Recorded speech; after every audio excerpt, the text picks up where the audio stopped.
ኢትዮጵያ ለወደፊቱ የተዘጋጀ ኢኖቬሽን ኢኮኖሚ ያስፈልጋታል። ኢትዮጵያ ሲቪክ መጪው ጊዜው ላይ ያተመሰረተ አንድነትን የሚያጠናክር ብሔራዊ ማንነት ያስፈልጋታል። ኢትዮጵያ ማሪታይም ኢንተግሬሽን ማሪታይም አገረነች። በአክሱም በሉት በምን በሉት በሙሉ በጎንደር ሲቪላይዜሽን በሙሉ ማሪታይም አገር ነበረች። ተመልሰን ማሪታይም ሆነ እና ስትራቴጂያዊ ሉዓላዊነታችን መከበር አለበት።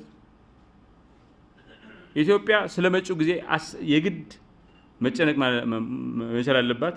መጪውን ጊዜ ደግሞ አማትራ ለመረዳትና እዛ ላይ የተመሰረተ ዝግጁነት ሊኖራት ይገባል። ኢትዮጵያ አሮጌውን አፍርሳ የማያስፈልጉን አሮጌውን አፍርሳ አዲስ አበባ ትፈጥር ይገባል። ካልሆነ ደግሞ አሮጌው ያፈርሳታል። ክሪኤቲቭ ዲስትራክሽን የሚባለው ነገር ማንም ሊያመልጠው አይችልም። ስለሆነም ወይ ባጋው ተጠቅማችሁ ክሪኤቲቭ ዲስትራክሽን ኦፖርቹኒቲ ይሆናል።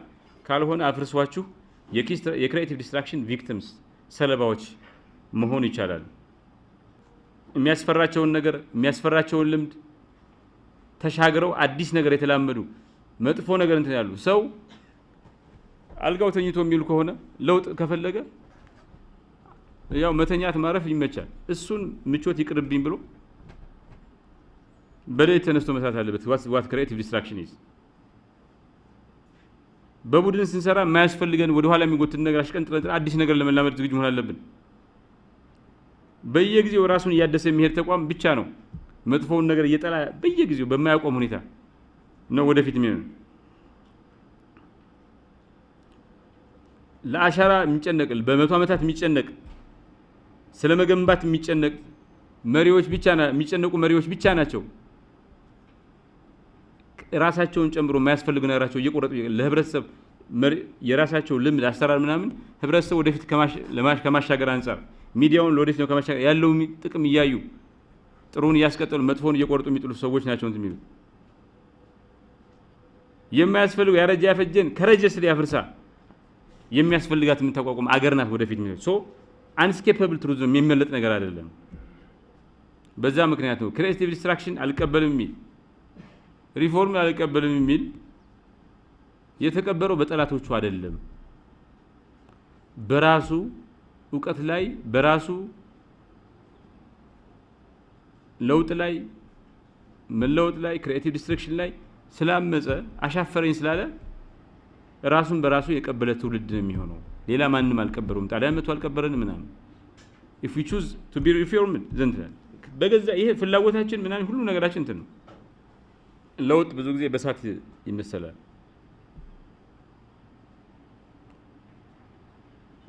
ወይ በለውጥ በእድገት እሳት ራሳችንን እናቃጥልና ከተቃጠልን በኋላ የሚመጣው ነገር ቆዳችን ምናምን ተቃጥሎ ቢዩቲፉል ቆዳ ይወጣል።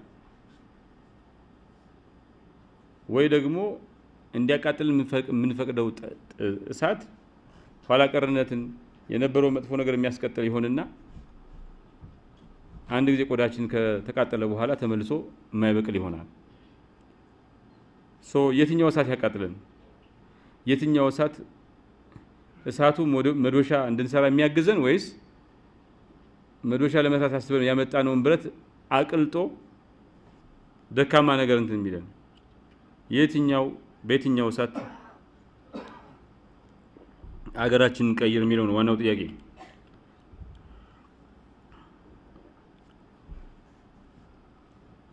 ኢትዮጵያ የጥልቅ ውይይት ባህል ችግር አለባት። በጥልቅ ተወያይተን ዲፐር ኮንቨርሴሽን አድርገን አናውቅም።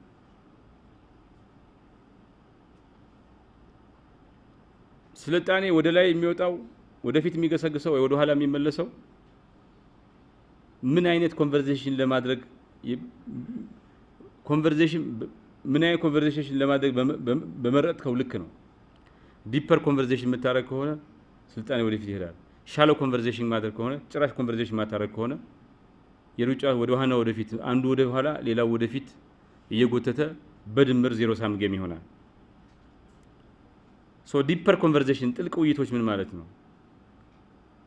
ወነን የተላበሱ ስትራቴጂክ የሆኑ የኮንፈርት የማይሰጡ ግን ትራንስፎርሜቲቭ የሆኑ ውይይቶች ማለት ነው። እውነት ላይ ትርጉም ላይ መጻዩ ጊዜ ላይ ኃላፊነት እና ተጠያቂነት ላይ እና ፖሲቢሊቲ ላይ የተመሰረቱ ኮንቨርሴሽን ማለት ነው። የላይላዩን ኮንቨርሴሽን ንግግሮች ማለትስ ዝም ብሎ ኮምፎርታብል የሚያደርግ ሪአክቲቭ የሆነ ሻለው የሆነ ፐርፎርማቲቭ ኮንቨርሴሽን ማለት ነው። ላይላዩን በመወቃቀስ ላይ በሁነት ላይ በሃሜት ላይ በዲስትራክሽን ላይ የተመሰረተ ኮንቨርሴሽን ማለት ነው። ስለዚህ the triumph of superficial conversation is the silent funeral of a future that might have been ጥልቅ ያልሆኑ ላይላዩን የሚደረጉ ንግግሮች ዋነኞቹ ህብረተሰቡ የሚናገርባቸው ነጥቦች የሆኑበት ሁኔታ ሲፈጠር ነገን አልቅሰን ምናምን እንደቀበር ነው ይቆጠራል። ዘፈነራል ነው። ነገን እየቀበርን ነው። መጻኢውን ጊዜ መስዋዕት እያደረግን ነው። ዳስ ዋይ ይሄ ዘመን ኢትዮጵያ በታሪኳ ለመጀመሪያ ጊዜ ኢንክሉሲቭ ናሽናል ዲያሎግ ለማድረግ ነው። ሶ ዲፐር ኮንቨርሴሽን ምን ማለት ነው? ዓላማን፣ እድገትን፣ ስነ ምግባር ላይ የተመሰረተ ኑሮን እና ጥልቅ መማር ላይ የተኮረ ንግግር ማለት ነው። ሱፐርፊሻል ኮንቨርሴሽን ምን ማለት ነው? ሀሜት፣ ሁነት፣ የግል ጉዳይ፣ ዲስትራክሽን ላይ የተመሰረተ ማለት ነው። ሶ ኢትዮጵያ አማራጭ ምንድን ነው? ኢትዮጵያ ጥልቅ ውይይት ሳታረግ ዝም ብሎ ሀሳዊ አንድነት መፍጠር ትችላለች።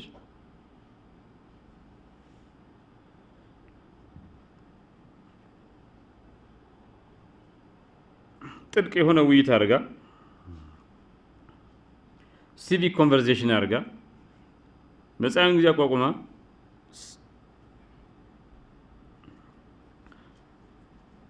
የስርዓት ሀገር ትሆናለች። እጃችን ላይ ያለው እድል ምንድን ነው? ስትራቴጂያዊ መሰረታዊ ለውጥ የሚያመጣ ግን ደግሞ አስቸጋሪ የሆነ እውነተኛ ውይይት ማድረግ ነው። ከብሔርተኝነት ከምናምን ባለፈ ብዝሃነትን ያስተናገድን ኔሽን ሁድን ፕሮሞት ማድረግ ነው። ጸረ ተረጂነት ስትራቴጂ አወጥተን በጥብቅ ዲሲፕሊን ፈጽመ ነው መጻኢው ጊዜ ራሳችንን የምንችልበት ዘመን እንዲሆን ማድረግ ነው። ከፈተና ከተራ ኤቢሲ ራይት ኦር ሮንግ የሚወጣ ስትራቴጂን፣ ማይንድፉልነስን፣ ፕሮሰስን ምናምን የሚያስተምር የፈተና ስርዓትን መቀበል ማለት ነው።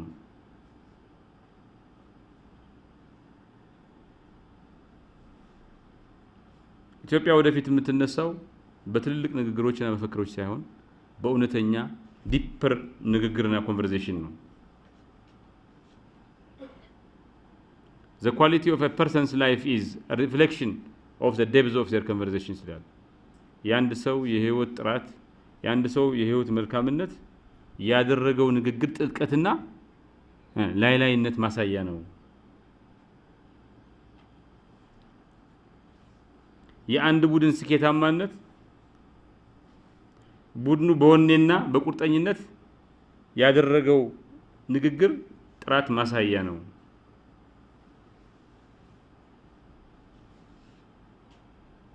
የአንዲት ሀገር መጻኢ ሁኔታ ማሳያው ዛሬ ላይ የምታደርገው ጥልቅ ብሔራዊ ምክክር ነው ማለት ነው።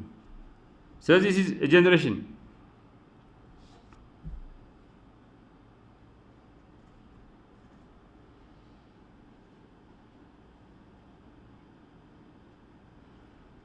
ጥልቅ ያልሆነ ላይላዩን የሚደረግ ንግግር የሚያደርጉ ሰዎች ንግግር ልክ ቤታቸውን አሸዋ ላይ እንደሰሩ ሰዎች ይቆጠራሉ። አሸዋ ላይ የተሰራ ቤት ምን እንደሆነ እናውቃለን።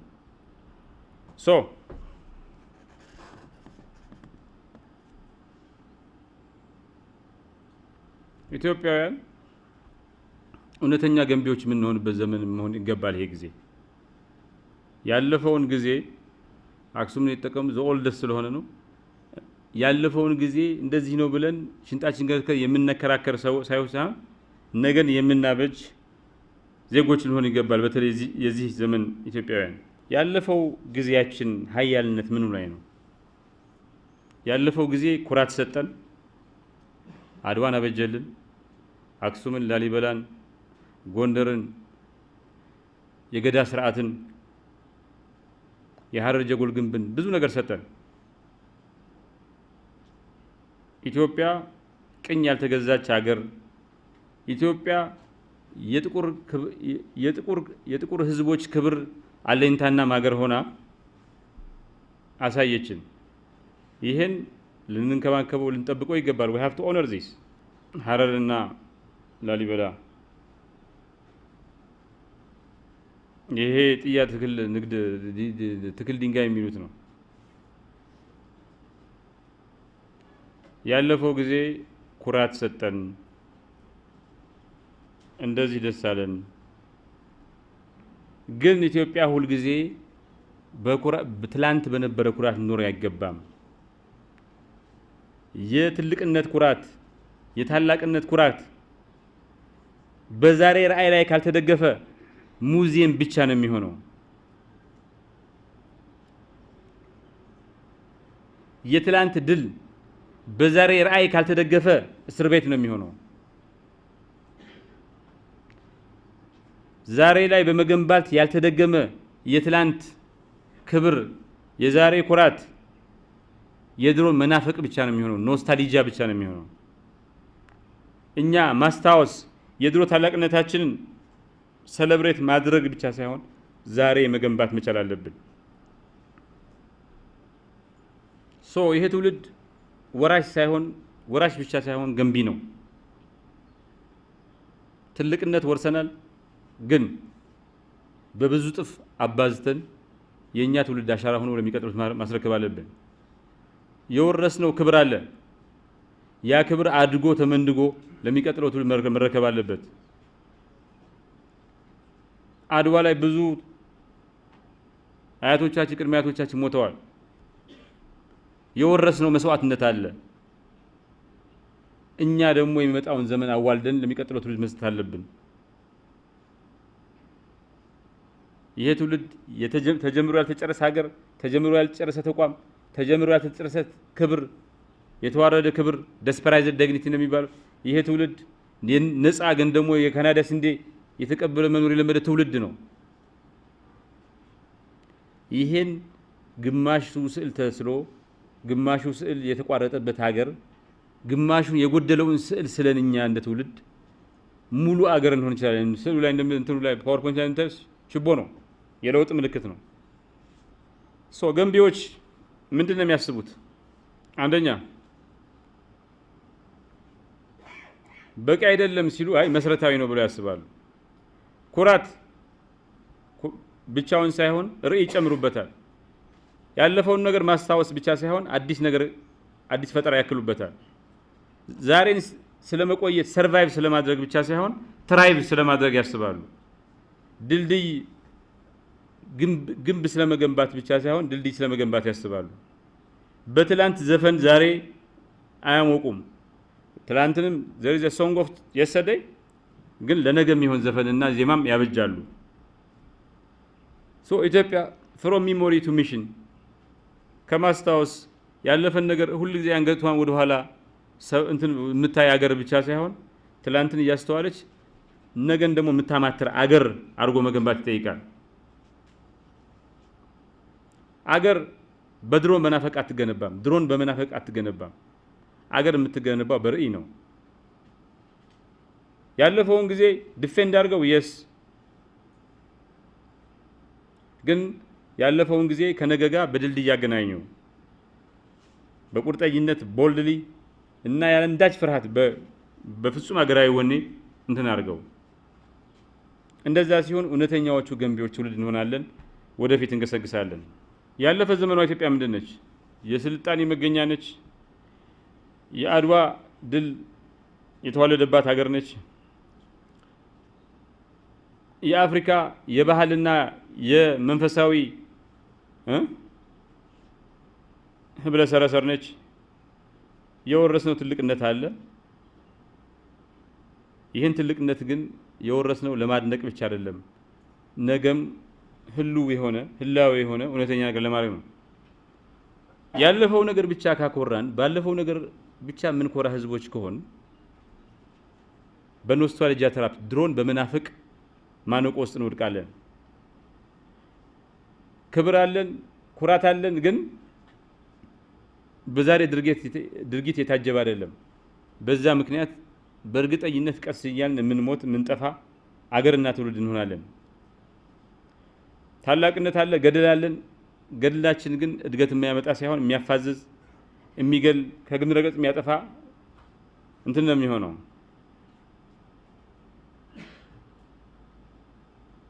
ኢትዮጵያ ነገን ልትንቅ አይገባም። በነገ ላይ ፊቷ ልታዞር አይገባም። ነገ አይጠብቀንም። ትላንት ይጠብቀናል፣ ቆሞ ያለፈ ጊዜ ነው። በመጽሐፎቹ ላይ ማም ይጠብቀናል። ነገ ግን አይጠብቅም፣ እየሄደ ነው። ነገ ማግኘት መማረክ የምንችለው በዝግጅት ብቻ ነው። ባህርን አጣን። በጣም ከፍተኛ የሆነ ስትራቴጂክ ፔናልቲ ደረሰብን። ዘግይተን ሳይንስን፣ ቴክኖሎጂን እና ዲጂታል ኢኮኖሚን ተቀላቀል ብዙ ዋጋ ከፈል። መሰረተ ልማት አላስፋፋንም። በዛ ምክንያት ዘመናዊነትን በጣም ዘግይተን ተቀላቀል። ከተሞቻችን ለዛ ማይመጥን ሆኑ። የዛሬ መነሳችን ማሳያ ምንድን ነው? ኢትዮጵያውያን በራሳቸው አቅም ትልቁን ግድብ ውስብስብ የሆነ ጂኦፖለቲክስ ያለውን ግድብ እየሰሩ ነው ብቻ እያጠናቀቁ ነው። ይሄ ስትራቴጂክ ኢንፍራስትራክቸር ፕሮጀክት ነው። 5 ሚሊዮን ኮደርስ ብለን የወጣቶች ኢኖቬሽን ሀብ እያስፋፋን ነው። ዲጂታል ኢኮኖሚ እየተስፋፋ ነው። አሁንም ግን ይሄ ትውልድ ያልጨረሳቸው ፕሮጀክቶች አሉት። የባህር በር ሬድ ሲ ኢትዮጵያ ይገባታል። ኢትዮጵያ ተፈጥሯዊ ባህሯ ነው ሆኖ ሬድ ሲ በማጣቷ ብዙ ዋጋ ከፍላለች። ኢትዮጵያ ኢንዱስትሪያላይዜሽን፣ የዓለም አቀፍ ንግድ፣ ናውሌጅ ኢኮኖሚ እና ብሔራዊ ትርክት የሚባሉትን ነገሮች በከፍተኛ ደረጃ አሳድጋ ለሌላው መነሳቷ እርሾ እንዲሆን ማድረግ አለባት።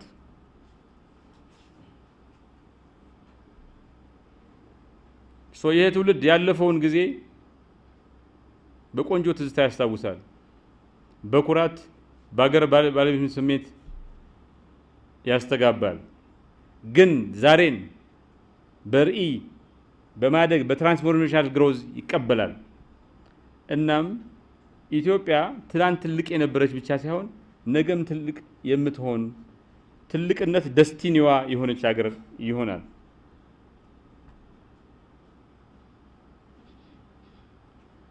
ይሄ ሲሆን ዓለም ኢትዮጵያን የሚያስታውሰው በቆመውና በፈረሰው ሐውልቷ አይደለም። ኢትዮጵያ አድዋ ላይ ተወራ መክታ ቅኝ ግዛት የሚባለውን ሐሳብ ድባቅ የመታች አገር አይደለም። will not be remembered by the challenges we have survived። መክተን ያስቀረናቸው አደጋዎቻችን አይደለም እንታወሰው፣ በገነባነው ነገር ነው። what we built። አክሱም ሄዱና ሁለት ነገር የፈረሰና ያለ ነገር አለ። that's how our እንትን is completely እዛው መሳለ መሳማ እንደዛ ነው ሁሉ ነገራችን። ስለሆነም በገነባነውና በወደቅነው ነው ትውስታችን። በተቃጣብን አደጋ ተቃጥቶብን በመከትነው ነው አድዋ ግሎሪየስ የማይሆነው። ሊወረን ፈልጎ ሊወረን መጥቶ መክተን ነው። ትልቅ ነገር ሰርተን መታወስ ሁለተ የዚህ ትውልድ እንትን ነው።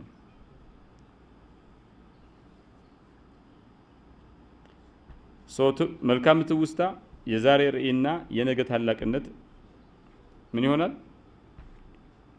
እንትናችን ይሆናል። ትውስታችን ትላንት አያቶቻችን ቅድመ አያቶቻችን እናስታውሳለን፣ ግን ደግሞ ነገን የራስ ወደ ማድረግ ነው። ይሄ ትውልድ ዓላማ ያልተጨረሰውን የኢትዮጵያዊ ህልም ያልተጨረሰውን የኢትዮጵያዊነት ፕሮጀክት መጨረስ ነው። በመሆኑም ይሄ ትውልድ ትላንት ላይ ከማላዘን የዛሬን ችግርና ርዛት በትላንት የሞቀ ብርድ ልብስ ላይ ገብቶ መርሳት ሳይሆን ወጥቶ ግሮ ወድቆ ተነስቶ ነገን ገንብቶ ለትውልድ የሚያሸጋግር ትውልድ ለሚቀጥሉት የሚያሻግር ትውልድ ነው። እኛ ያለፈ የሚያኳራ ታሪክ ወራሾች ብቻ አይደለንም። እኛ እጣፈንታችንን በመዳፋችን የምንገነባ ትውልድ ነን። ስለሆነም የምንታወሰው በወረስነው ታሪክ ልክ ሳይሆን ደፍረን ወርተን ጥረን ግረን በገነባ ነው እና በፈጠር ነው ነገ ነው። ትምህርት ቤቶችን እንሰራለን፣ ኢንዱስትሪ እናስፋፋለን፣ ዲጂታል ድልድዮችን እንገነባለን። የኢትዮጵያ ትናንት ታላቅነት ከኢኖቬሽን ጋር አስተሳስረን እንገነባለን፣ ኖት ከኖስታልጂያ ጋር። ኢትዮጵያ ከኩራት ወደ ፓወር ወደ ኃይል፣ ዛሬን ከመኖር ወደ ትራንስፎርሜሽናል ግሮዝ፣ ትላንትን እያከበረች ዛሬ አንገቷን ደፍታ የምትኖር አገር ሳይሆን ትላንትን ማክብራ ነገን ደግሞ የከበረ ለማድረግ የምትለፋ አገር መሆን አለባት። እኛ ባዶ ኩራት የወረስን ትውልድ አይደለንም። እኛ በባዶ ኩራት ተዘናግተን ነገን ዲስካውንት ያደረግን ትውልድ አይደለንም። ነገን የምንገነባ ትውልዶች እንጂ ኢትዮጵያ ጀምራ ያልጨረሰቻቸውን ያልተጀመሩ ተቋርጠዎችን ሙሉ የምናደርግ የምንገነባ ትውልድ ነን። ይሄን የማድረጊያ ጊዜው ደግሞ ትላንት አይደለም፣ ነገ አይደለም፣ ዛሬ ነው። ኢትዮጵያ እንዴት እንገንባት? ፈረንጆቹ ምን ይላሉ? ኦነሪንግ ሩትስ ቢልዲንግ ዊንግስ። የመጣህበትን እንትን አክብረው ስረ መሰረትህን። ግን መብረር ከፈለክ ክንፉንም ገንባው ይላሉ። እኛ we are the heirs of memory, but we are also the builders of destiny.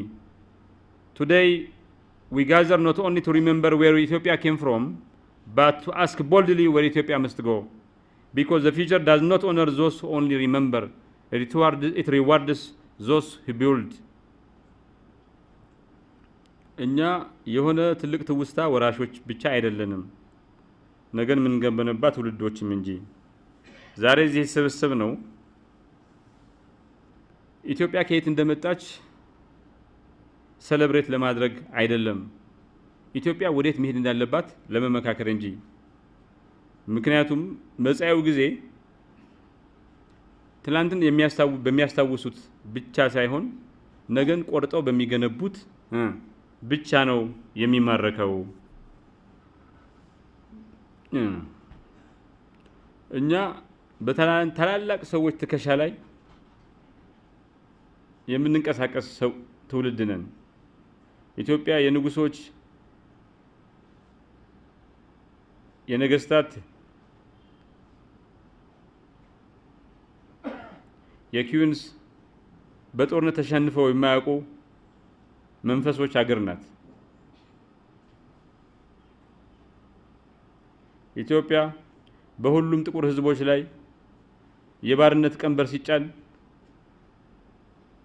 አንገቷ ላይ ጠለቀውን ሰንሰለት በጣጥሳ ጥላ ለሌላውም እንደዛ እንዲያደርግ ምክንያት የሆነች አገር ነች። ያለፈው ታሪካችን ጥላ ብቻ አይደለም ብርሃንም እንጂ።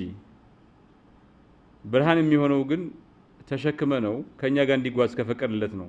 ትላንት ላይ ካስቀመጥ ነው ጥላ ነው። ትላንት ብርሃን አለ፣ ዛሬ ጨለማ ነው። ዛሬም ግን ይሄንትን ብርሃን እንዲሆን ከፈቀድ ተሸክመ ነው ሊሄድ ይገባል። ይሄ ሁሉ የሚሆነው ግን ትላንት ትልቅ ስለነበር ነገ ትልቅ እንሆናለን ብለን ካሰብ አይደለም። ትላንት ትልቅ ነበርነስ ነገ ትልቅ የሚሆነው በጥረት በድካም እንጂ ትላንት ትልቅ ስለሆን ብቻ ነገም ይሆናል ብለን እንደዛ ቢሆንማ ከኛ በላይ ትልቅ የሚሆን ህዝብ አልነበረም። pride without mission ዋጋ የለውም። survival without invention ዋጋ የለውም። glory without growth ዋጋ የለውም። ትላንትን እናክብር፣ ግን በትላንት የታሰርን ህዝቦች አንሆን። ኢትዮጵያ ነገን ኔግሌክት ማድረግ አትችልም፣ በፍጹም አትችልም። ትላንት ብዙ እድሎችን አባክነናል። ብዙ ሉዓላዊነቶቻችን አጋልጠን ሰጥተናል። በዛ ምክንያትም ብዙ ጊዜ አባክነናል። ኢትዮጵያ እንድትነሳ ምን እናድርግ? አዲስ መንፈስ ሊነሳ ይገባል። ይህ አዲስ መንፈስ ነገን የተሻለ በማድረግ ላይ ቆርጦ የተነሳ መንፈስ ነው። ህዳሴ ግድብ በራሳችን እጅ የገነባን ነው። አዳዲስ መንገዶች፣ አዳዲስ ህልሞች፣ አዳዲስ የባህር ባቡሮች እየሰራን ነው። ይሄ ትውልድ የኮደርስ ትውልድ፣ የፈጣሪዎች ትውልድ፣ የለውጥ አዋላጆች ትውልድ ሊሆን ይገባል። በመሆኑም በኢትዮጵያ ሰማይ ላይ ነገ የምትወጣው ፀሐይ ወገግ ብላ እየወጣች ነው። ግን ጉዟችን አልተጠናቀቀም። የኛ ተግባር ምን ሊሆን ይገባል? ዓላማችንን፣ ጥሪያችንን መገንዘብ ይመስለኛል። እኛ የትላንት መልካም ትውስታን ለመቀበል ብቻ ሳይሆን ነገን ትልቅ አድርጎ ለመገንባት የታጨን ትውልድ ነን። ትምህርት ስርዓትን ከሰርቫይቫል ወደ ኢኖቬሽን ልናሻግረው ይገባል። ኢንዱስትሪዎችን ከግብርና ባሻገር ወደ ቴክኖሎጂ፣ ወደ ንግድና ትራንስፎርሜሽን እንዲያድጉ ማድረግ ይገባል። ኢትዮጵያ ከተራሮቿ በላይ ከዓለም ንግድና ስርዓት ጋር ማገናኘት ይገባል። ኢትዮጵያ ተራራ እንደሚያስፈልጋት ሁሉ ባህር ያስፈልጋታል። ምክንያቱም ትልቅ ስም ብቻውን ዋጋ የለውም። ትልቅ ስም ዋጋ የሚኖረው ከትልቅ መጻኢ ጊዜ ጋር ሲገጣጠም ብቻ ነው። ትውስታችን ኩራትን ያመጣልናል። ራዕያችን ምን እንደምትሰራ ይወስንልናል። በመሆኑም ሄደን የወደፊቱ ጣፈንታችን ደግሞ ዛሬ ማድረግ ያለብንን ነገር ያሳየናል። እንደዛ ሲሆን ኢትዮጵያ ባለፈው ተጋርጦባት ተሰንዝሮባት ባመከነችው ወረራ ብቻ ሳይሆን በገነባችው ነገር ያስታውሳታል። ያልተጠናቀቀው ተጀምሮ የተቋረጠውን ታሪክ እና ምዕራፍ የማጠናቀቅ ትውልዳዊ ኃላፊነት ተጥሎብናል። በታሪክ ፊት ልንወድቅ አይገባም። መጻኢውን ጊዜ ልናሳፍረው አይገባም። ልንነሳና ይህን ጉዞ ልንጨርሰው ይገባል። በመሆኑም let's honor the past but never become its prisoners. The future belongs to those who design it, not just dream of it ይላል አብርሃም ሊንከን። ይሄ ክፍለ ዘመን ኢትዮጵያ ልትገነባው የሚገባ ክፍለ ዘመን ነው። እኛ ትውልድ የሚቀጥለውን ክፍለ ዘመን ለኢትዮጵያውያን የሚገነባው ትውልድ ነው። አንዳንዱ ትውልድ ትውስታን ይወርሳል። አንዳንዱ ትውልድ ቁስልን ይወርሳል። ልዩ የሆነ ትውልድ ግን ርዕይን ይወርሳል። የተጀመረን ነገር ይጨርሳል። ይሄ ትውልድ መሆን እንችላለን። ሬረስት ጀነሬሽን መሆን እንችላለን። እንደዛን ስንሆን የሚቀጥለውን ክፍለ ዘመን እንገነባለን። በትላንት እንኮራለን፣ ግን የሱ እስረኛ አንሆንም። በትውስታችን እንረካለን፣ ግን ለነገ መስራት የሚገባን ሊያዘናገን አይገባም። አንዘናጋም። ቢኮዝ ደስትኒ እጣ ፈንታ የወደፊቱ መዳረሻ የሚወረስ ነገር ሳይሆን የሚገነባ ነገር ነው። የሚወረሰው ሚሞሪ ፕራይድ ነው። ይሄ ገንቢ ትውልድ ምንድን መሆን ያለበት? ከብሔራዊ ኩራት ወደ ብሔራዊ ድርጊት መሻገር አለበት። ወጣቱን፣ ሲቪል ሶሳይቲውን፣ አመራሩን የመጻኢው ጊዜ ገንቢ እንጂ ያለፈው ጊዜ ትውስታ ጠባቂ አድርጎ እንዳያስብ ራሱን ማድረግ አለበት።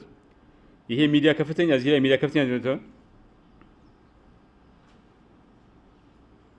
እና ራሱን ፖዚሽን ማድረግ ያለበት ደግሞ 21ኛው ክፍለ ዘመን ትውስታዋን የምትጠብቅበትና የምትከባከብበት ሳይሆን ዛሬ የምትገነባበት አዳዲስ ነገር የምትፈጥርበትና ዓለም አቀፋዊ ኃይል ወደ የምትሆንበት ጊዜ መሆኑን ይላል። So honor the past but don't live inside it.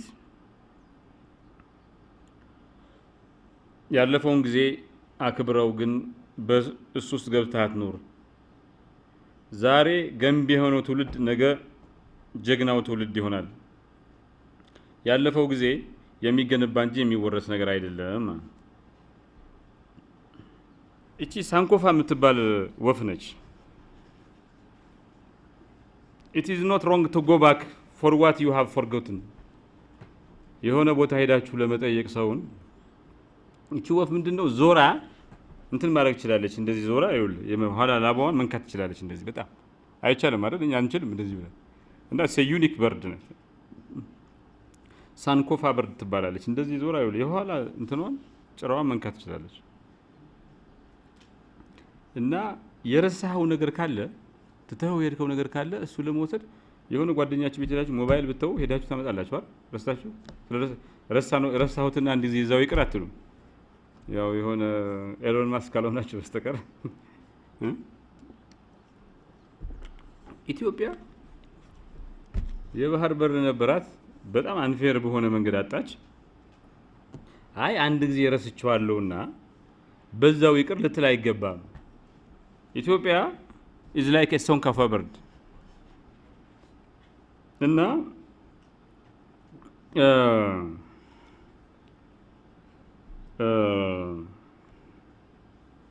ይሄ ትውልድ ወደ ባህር የተመለሰ ትውልድ ሊሆን ይገባል። አንዳንድ ትውልዶች ድልን ይወርሳሉ፣ ያድዋ ድል ምናምን ማለት ነው። ሌሎቹ ቁስል ይወርሳሉ። ቅድም እንዳልነው ትልቅ ትውልድ ግን ሬር የሚባል ትውልድ ልዩ የሆነ ትውልድ ግን ዓላማን ርዕይን ይወርሳል። ታሪክን እንደገና የሚያዋልድ እንደገና የሚጽፍ ታሪክን ማለት ነው። እንትን የሚል እኔ ሬር የሆነ ጀነሬሽን ይመስለኛል ይሄ። እኛ ብዙ ሰው ሲወለድ ኢትዮጵያ ባህር አልባ ሆና ነው፣ ወደብ አልባ ሆና ነው። ግን አእምሯችን ባህር አልባ ወደብ አልባ አይደለም። እጣ ፈንታችን ሳይሆን ትላንት የረሳነው ነገር ስለሆነ ነው ወደብ አልባ የነበር ነው እንጂ ኢትዮጵያ ብዙ ወደብ ነበራት። እና ባህሩ እየተጣራን ይመስለኛል። ውሃው የሚያስታውሰን ይመስለኛል። ማዕበሉ እኛን እየጠበቀ ይመስለኛል። በዛ ምክንያት እኛ ደግሞ ይሄን ጥሪ ሌላው አልሰማ ብሎ እኛ ይሄን ጥሪ የሰማን ትውልድ ይመስለኛል። ኢትዮጵያን ወደ ቀድሞ ባህሯ ወደ ቀድሞ ንብረቷ የምንመልስ ትውልድ ይሆን ይመስለኛል። በሰላም ማለት ነው። ምንድነው ያጣነው? ባህር በር የለንም ማለት ከኛ የተወሰደው ምን ነበር ማለት ነው? የንግድ መንገድ የሆነ ውሃ የሆነ አሳ አይደለም። የተወሰደው መጻኢ ዕድላችን ነው። የተወሰደው ነፃነታችን ነው። የተወሰደው ከተራሮቹ ባሻገር የሚታየው አድማሳችን ነው። ያጣነው ከሌላው ዓለም ጋር የሚያገናኘን መንገድ ነው። ያጣነው our maritime pride ነው። ያጣነው our strategic sovereignty ነው። ያጣነው የኢኮኖሚ መተንፈሻ ሳንባችንን ነው። ያጣነው ምን ይቻል እንደነበር የሚያሳየው ፖሲቢሊቲ ነው። ሶ ማፑ እንደገና የሚሳል ከሆነ እንደገና የሚጻፍ ከሆነ እንደገና ሲጻፍ የተገነባብን ግንብ ነው። ሌላውን ዓለም እንዳናይ ውሃን እንዳንመለከት እና መንፈሳችን ተነቃቅቶ ከተራሮቹ ባሻገር ያለውን ዓለም እንዳናይ የሚያደርግ አጥር ነው። ግን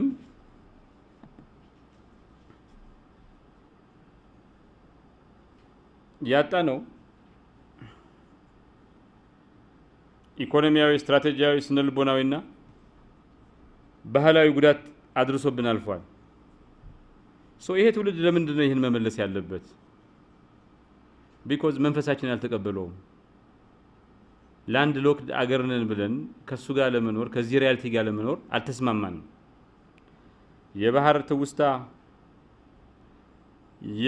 የተሟላ ሉዓላዊነት ጥማት፣ በጥገኝነት ላይ ያሳየነው ቁጣ እና በባህር ላይ ተመልሶ ታንኳውን የመቅዘፍ ህልም የወረስን ዜጎች ትውልድ ነን። በመሆኑም የዚህን ጥቅም እንረዳለን። እናም የማይቻለውን የሚቻል እናደርጋለን። የዛሬ ካርታችን ላይ የተሟላውን ነገር የጎደለውን ነገር እናሟለን። እንደዛ ሲሆን ደግሞ እኛ የትላንት እስረኞች ሳንሆን የዛሬ ሀያሲና ጸሐፊዎች እንሆናለን። እናም የኛ ትውልድ ውርስ ትንሳኤ እንጂ እስረኝነት፣ ታላቅነት እንጂ ትንሽነት አይሆንም። ግን መነሳት ከፈለግን፣ ይህን ማድረግ ከፈለግን ኢኮኖሚያዊ፣ ስትራቴጂያዊ፣ ስነልቦናዊና ባህላዊ መነሳት ይጠይቃል። በዚህ ደግሞ ሚዲያ ቁልፍ ሚና ይጫወታል። ዲፕሎማሲ፣ አንድነት፣ በኢኮኖሚ መዘጋጀት፣ የትምህርት ሪፎርም እና ዜጋዊ ቁርጠኝነት ይጠይቃል። ዓለም የኛን ወደ ባህል መመለስ ስንመለስ ደግሞ እንመለሳለን። ባህል እንደገና ይዋለዳል። ኢትዮጵያ የባህር በር የሌላት የተራሮች አገር ብቻ ሳይሆን የባህር በር ያላት አድማሳዊ ውሃ ሀገርም ትሆናለች። እንደዛ ሲሆን ደግሞ እኛ ታሪክን የምናስታውስ ትውልድ ብቻ ሳይሆን ታሪክ የምንሰራ ትውልድ እንሆናለን። ስላጣነው ትርክት የምናቀነቅን የጎደለ ትውልድ ሳይሆን የትላንትን ትንሣኤ የምንጽፍ ባለብዕረኛ ትውልድ እንሆናለን። ባህሩ እንደዚህ እያለ የሚጠራ ይመስለኛል። somewhere beyond the mountains, beyond the old borders, the sea is waiting. It waits not only with pity, but with expectation. It waits for the generation bold enough to finish the journey. And that generation is us. Let it be said that we stood in what was hard, that we dreamed when it was dangerous, that we sailed forward when it was uncertain, that we returned to the water, and by doing so, we resurrected a nation's destiny. We are the resurrection generation, we are the returners, and the rebirth has begun. እና ምን ለማለት ነው? ኢትዮጵያ ያልተቋረጠ ጉዞ ላይ ነች። አንዳንዱ ጉዞ ጀምረህ የምትተወው አይደለም። አንዳንዱ ህልም አልመህ የምትረሳው አይደለም፣ የምታጠፋው አይደለም። ይሄን መንገድ የሚጨርስ ትውልድ ብቻ ነው የምንጠብቀው። ይሄን የሚጨርስ ትውልድ ይመስለኛል። So we are such a generation born into landlocked maps, born into interrupted destinies, born into memories whispered through mountains of tides that once touched our shores. And now we stand at history's edge, not to mourn what was lost, but to resurrect what must rise again. የተወሰደብን ምንድነው? የተወሰደብን ነገርስ ምን ይዞብን ሄደ? ባህሩ ሲወሰድብን ያጣነው ወደብ አይደለም። ያጣነው የንግድ ሉዓላዊነታችን ነው። ያጣነው የማሪታይም ስትራቴጂ ነው። ያጣነው በዓለም ፊት በሰንሰለት ያልታሰረ ህዝብ ሆኖ መታየትን ነው። ያጣነው ባህር ላይ የተመሰረተ መጻኢ ዕድል ፈንታን ነው። ምን አጎደለብን? ኢኮኖሚያዊ፣ ዲፕሎማሲያዊ፣ ስነልቦናዊና ባህላዊ ጎደሎ ጉዳት አስከተለብን።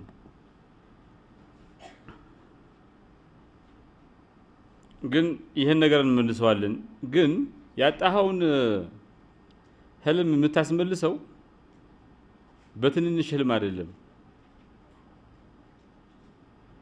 ህልሙ አስመልሰዋለሁ ከምትለው የባህር በር በላይ የሰፋና የበዛ መሆን አለበት። እናም somewhere beyond the mountains, beyond the old borders, the sea is waiting for us. ሰምተነዋል ወይ ጥሪውን ነው። እንግዲህ ይሄ ሚዲያ ይሄ ጋዜጠኛ ያጣነውን ባህር አስመልሳለሁ በሚባልበት ዘመን የተገኘ ትውልድ ነው። እንደዚህ አይነት ትውልድ ምን አይነት ትውልድ ነው መሆን የሚገባው? ምን አይነት ትውልድ ነው የሚገባው? እኛ ላንድ ሎክድ ነን፣ ባህር አልባ ነን። ይሄ ደግሞ ሎክድ የሆነ ፔን እንዲኖረን አድርጓል። ሶ በዚህ ስቃይ ተይዘን ተቀስፈን እንኑር ወይስ ባህር የሚወልደው ዳግም ትንሣኤ ኢትዮጵያ ይኑራት ነው ጥያቄው።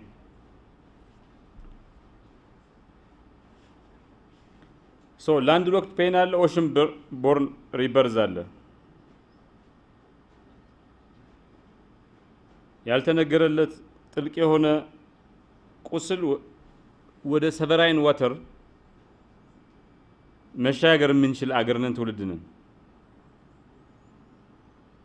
ስለ ኢትዮጵያ ባህር ተመልሳ ማግኘት አለባት ብለን ስንከራከር ይሄ ነገር ይቻላል አይቻልም የሚል ጥያቄ አይደለም መነሳት ያለበት። ይሄ ነገር ያለንበት አውድ፣ ያለን አቅም፣ ወኔ፣ ስርዓት፣ ማይንድ ሴትና ጊዜ ይፈቅድልናል ወይ የሚለው ብቻ መሆን ይገባዋል እንጂ እንትን ይላታል። ይሄን ለማድረግ መጀመሪያ ተስፈኛ ትውልድ መሆን ይጠይቃል። ዋናው ፋውንዴሽናል ትሩዙ ተስፋ የሚያደርግ ትውልድ መሆን ነው።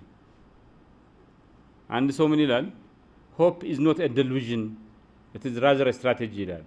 ተስፋ ማድረግ ማለት ቀውስ መሆን አይደለም፣ ሃሉሲኔሽን አይደለም፣ ስትራቴጂ ነው። ተስፋ ካላረክ ጠዋት ጫማህን አድርገህ አትነሳም። ጫማህን ተነስተህ ፊትህን ታጥበህ ብራሽ አድርገህ ቁርስህን በልተህ ተነስተህ ወደ ስራ አትሄድም። እንድትነሳ የሚያደርግ ተስፋ። ሶ ማንም ትውልድ ባይ ስትራቴጂ አጌንስት ኦል ኦድስ ተስፈኛ መሆን አለበት። መሬቱ ቢሰነጣጠቅ ሌላኛው የመሬቱ ክፋይ ደግሞ ማዕበል የሚንጠውም ቢሆን ተስፈኝነት ስትራቴጂ ነው። ብዙ ተስፋ የምናደርግበት ነገር አለ እንደ ትውልድ። ግን ተስፈኝነት ራሱ ስትራቴጂ ነው፣ መሆን ያለበት ነገር ነው። ካቺንግ አፕ ሌላው አምልጦ ሄዷል፣ ሌላው ሀገር። እኛ ሮጠን መድረስ ማለት እንደርሳለን ብሎ መነሳት ማለት ዝም ብሎ ተራ ተስፈኝነት አይደለም። ቬኒስ፣ ጊኖዋ እና ፍሎረንስ ከዓለም ሁሉ ቀድሞ ሮጡ። ኔዘርላንዶቹ ደረሱባቸው። ኔዘርላንዶቹ ከደረሱባቸው በኋላ እንደገና እንግሊዞቹ እነሱ ጋር እንደርሳለን ብለው እንግሊዞቹ ኔዘርላንዶቹ ሮጠው ደረሱባቸው። ፈረንሳይና ጀርመንም እንግሊዞቹ ላይ ሮጠው ደረሱ። ከዛ ጃፓን ሮጠች ደረሰችባቸው። ከዛ ታይዋንና ኮሪያ፣ ከዛ ቻይና፣ አሁን ደግሞ ህንድ። አንዱ ቀድሞ ይነሳል፣ ሌላው ሮጦ ይደርስበታል። ወደ ኋላ መቅረት ማለት ሮጠህ ወደፊት ሄደውን አደርስበትም ማለት አይደለም። you just have to be determined enough ለመሮጥ። ኮሪያ በ1960ዎቹ ከኢትዮጵያ በጣም የከፋ ድህነት ውስጥ ነበረች። ሲንጋፖር በ1965 ስዋምፒ ደሃ በብሔር የተከፋፈለች አገር ነበረች። ኮሪያ ትምህርት ላይ ኢንቨስት አደረገች፣ ኢንዱስትሪያላይዜሽን አስፋፋች፣ ዲጂታል መሰረተ ልማት አስፋፋች። የዓለም የቴክኖሎጂና የባህል ኃይል ሆና ወጣች። ሲንጋፖር ሎጂስቲክስን፣ ፋይናንስን እና የመንግስት አስተዳደርን ጠንክራ ሰርታ አስፋፋች። አሁን የሎጂስቲክስ የፋይናንስ እና የጠንካራ መንግስት እንትን ሞዴል ሆና ወጣች። ኢትዮጵያ የምትገኝበት ዘመን ምንድነው? ኢትዮጵያ ብዙ ተስፋ የምታደርግበት ነገር አለ። ከ70% በላይ ህዝቧ ወጣት ነው። የአፍሪካ ቀንድን፣ ምስራቅ አፍሪካንና ገልፍ የሚባለው የመካከለኛው ምስራቅን የምታገናኝ ላንድ ነች፣ ላንድ ብሪጅ ነች። የትናንት ታላቅነት የዛሬ ኩራት እና ስልጣናዊ ግብ የወለዳት ሀገር ነች። ህዳሴ ግድብ፣ የኢትዮጵያ አየር መንገድ፣ ዲጂታል ኢትዮጵያ 2025 እነዚህ ሁሉ የኢትዮጵያ ስትራቴጂክ ስትሬንግዞች ናቸው። ኢትዮጵያ ባህር አልባ የሆነችው በምርጫ ሳይሆን በታሪክ ነው። በአንድ ወቅት ለዓለም ሁሉ ክፍት የሆነች ዓለምን አሻገራ የምታይ ሀገር ነበረች። አሁን ግን ባህር በር የሌላት እጇ ወደ ኋላ ተጠፍራ የታሰረች ሀገር ሆናለች። በየቀኑ ባህር አልባ መሆን ምን እንደሆነ በምናወጣው $2 ቢሊዮን በዛ ምክንያት ዋጋ ሊያስከፍሉን የሚፈልጉ የባህር ኃይሎች በየቀኑ እናየዋለን። በዛ ምክንያት ወደ ባህር መመለስ ዝም ብሎ ህልም ሳይሆን ጠንካራ ህልማችን ነው። አንድ ምን አባባል አለ፣ the worst prisons are the ones without visible bars። በጣም መጥፎ እስር ቤት የማይታይ እንትን ነው። ይሄ እንትን አለ አይደል፣ በእስር ቤቱ የሚቆለፍበት እንትን ባሮቹ አጥሩ የማይታይበት እንትን ነው። የታሰርና አይመስለንም፣ ታስረናል። በእያንዳንዱ በምናስገባውና በምንልከው ዕቃ ታክስ እንከፍላለን። በግሎባል ዲፕሎማሲ ውስጥ ብዙ ነገር ይደርስብናል። የፈለግነውን መሳሪያ ማስገባት አንችልም። ህልማችን ከባህር ባሻገር የኢትዮጵያውያን ወጣቶች ህፃናት ህልም ባህረኛ መሆን አይደለም፣ አሳ ማጥመድ አይደለም። ኢትዮጵያውያን ወጣቶች ከፖርት ተነስተው ዓለምን በመርከብ እናያለን አይደለም። ባህር እንዲያውም ብዙ ኢትዮጵያውያን ወጣቶችን የሚበላ ጠላት ነው የሆነብን። there is this ocean born spirit የሚባል አለ። ባህል ውቅያኖስ የሚወልደው ስፕሪት አለ። ኢትዮጵያውያን የተወለድነው ለቦርደርስ አይደለም፣ ለድንበር አይደለም፣ ለሆራይዘን ነው። እንደዛ ባይሆን ኖሮ አድዋ ላይ አናሸንፍም ነበር። ሆራይዘኑ ምንድነው? ትሬድ ሩት፣ ግሎባል ኢንጌጅመንት፣ ኤክስፕሎረርስ ማይንድሴት፣ ኦፕን ወርልድ ሲቲዝንሺፕ ነው። እንደዛ ባይሆን ኖሮ በቀድሞ ጊዜ እንትን አይሆን ነበር። ሶ እንደገና በባህር ባለቤት በመሆን እንደገና መፈጠር ምን ሊያስገኝልን ይችላል? የኢኮኖሚ ሉዓላዊነት፣ ስትራቴጂያዊ ነጻነት፣ የስነ ልቦና መሻር እና ባህላዊ ትንሳኤ ያመጣልናል። ይሄ ደግሞ የንግድ ዋጋን ይቀንስልናል፣ ተወዳዳሪነት ይጨምርናል፣ ብሔራዊ ሀብታችን ያባዛዋል፣ የዲፕሎማሲ ተጽዕኖ ፈጣሪነታችን ይሰፋል። እናም ነፃነታችን በተግባር የሚታይ ነገር ይሆናል። በጋራ እንኮራለን፣ በጋራ እንነሳለን፣ ስለ ባህር በጋራ እንዘፍናለን። ማሪታይም አይደንቲቲ፣ ማሪታይም ፓወር የሚባለው ነገር ተመልሶ ይመጣል። ባህር በአንድ ወቅት የኛ ነበረ።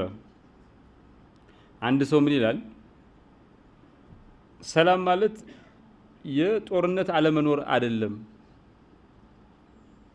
ሰላም ማለት የትብብር አብሮ የመስራት ህላዌም ጭምር ነው ይላል።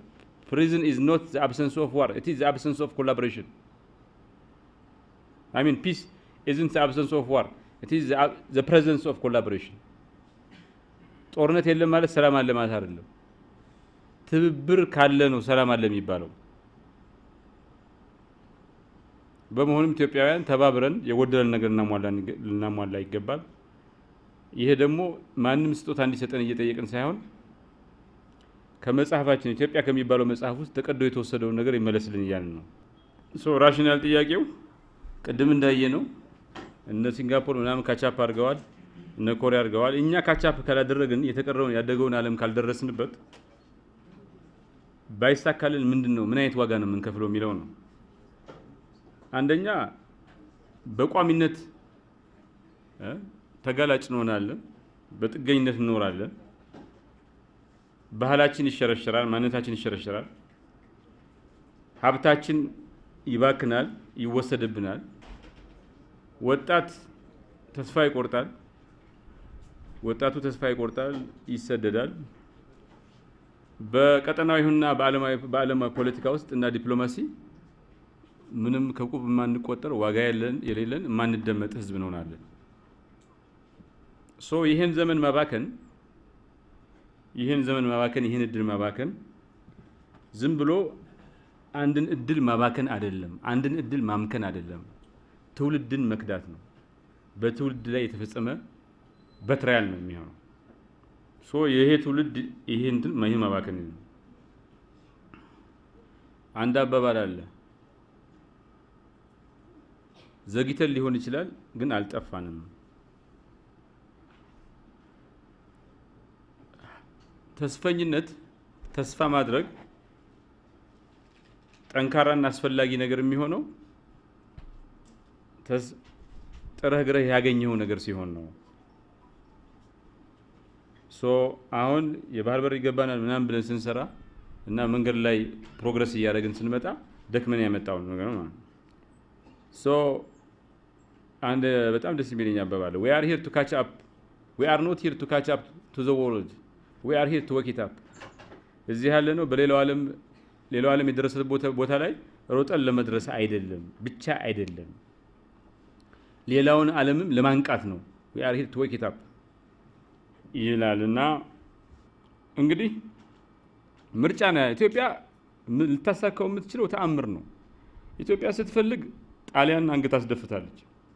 ስትፈልግ ጥንታዊ ስልጣኔ ነበራት። ስትፈልግ ያላደረገችው ነገር የለም። እና ዋናው ጥያቄ ፈልገናል ወይ? ምንድነው የምንፈልገው ነው? ይሄ ትውልድ ምንድነው የፈለገው? የአፄ ምኒልክ ትውልድ የፈለገውን አሳክቶ አሳይቶናል። አማራ፣ ኦሮሞ፣ ትግሬ በሉት ምን በሉት ሁሉም ሰው ሶማሌ ሄዱ፣ ወላይታ ሄዱ፣ ሁሉም ስልጣን ያለው የሚገርም ስልጣን ያለው ሁሉም አለ። ወደ ኋላ የቀረ ህዝብ የለም። ስንፈልግ ቀን የምር የሆነ ነገር ከፈለግን እንደምናሳካ ይታየናል። እድገትን ስልጣኔን የምር እንፈልጋለን ነው የራሳችንን ጠይቅ። የምር ካልፈለግን ከዚህ በኋላ የምር መፈለግ አለብን። ነፃነትን የምር ስለምንፈልግ በቀኝ መገዛት ስለማንፈልግ አንድያ ህይወታችንን ጭምር ገብረን ነፃ ሆነን ቆይተናል። ኢትዮጵያውያን የፈለጉትን ነገር የማግኘት የተለየ ችሎታ አላቸው። ግን የፈለግነውን ነገር ነፃነትን በምንፈልገው ልክ ኢቭን አንድያ ህይወታችንን ገብረንም ቢሆን ነፃ ሆነ መቆየት እንደምንፈልግና እንደምናደርገው እንዳሳየ ነው። ከድህነት ጋር መፋታት እንፈልጋለን፣ መበልጸግ እንፈልጋለን። ኢትዮጵያ ውስጥ ይሄ ነገር ይቻላል አይቻልም ጥያቄ ውስጥ መግባት የለበትም። እስኖት ፖሲቢሊቲ እኛ መርጠናል ወይ ነው እንደ ትውልድ ይሄን ኃላፊነት ለመውሰድ። ይሄ ትውልድ ብዙ ትውልድ የወደቀበትን ነገር ተፈትኖ የወደቀበትን ነገር እኛ የስኬታማው ትውልድ ለመሆን ታሪክ የቀየረው ትውልድ ለመሆን ዝግጁ ነን ወይ? ወስነናል ወይ? እስኖት ማተር ኦፍ ፖሲቢሊቲ if you want to know ኢትዮጵያ ይሄ የሚቻልባት ሀገር ነች። ኢትዮጵያ ይሄን የምታሳካው በዚህ ሰዓት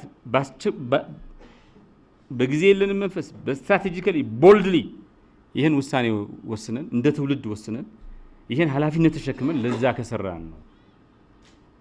መንገዱ ጠባብ ነው። የስኬት መንገድ ጠባብ ነው። ሁሉ ጊዜ 1% 99% ስኬታማ 1% ያደጉት ሀገራት 1% 99% ዴሞክራሲ ኮንሶሊዴት ያደረጉት 1% ሌላው 99 ሁሉ ነገር ላይ 1% 99% ነው።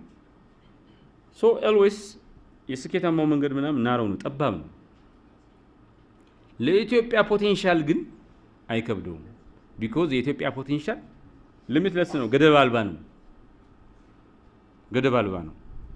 ከዚህ ሁሉ ሳውዘርን ሄሚስፌር የደቡብ ዓለም ክፋይ እኮ አንዲት ሀገር እኮ ናት ተታኩሳ ከቀኝ ገዢዎች ጋር ተታኩሳ የሚገበረውን ገብራ ነፃ ሆና እንዴት one out of these all nations እንዴት ሆነ? አፍሪካ አይደለም the entire southern እንዴት ሆነ? ጠይቃሉ፣ ራሳችሁን ጠይቁ። how is it possible? our potential is limitless.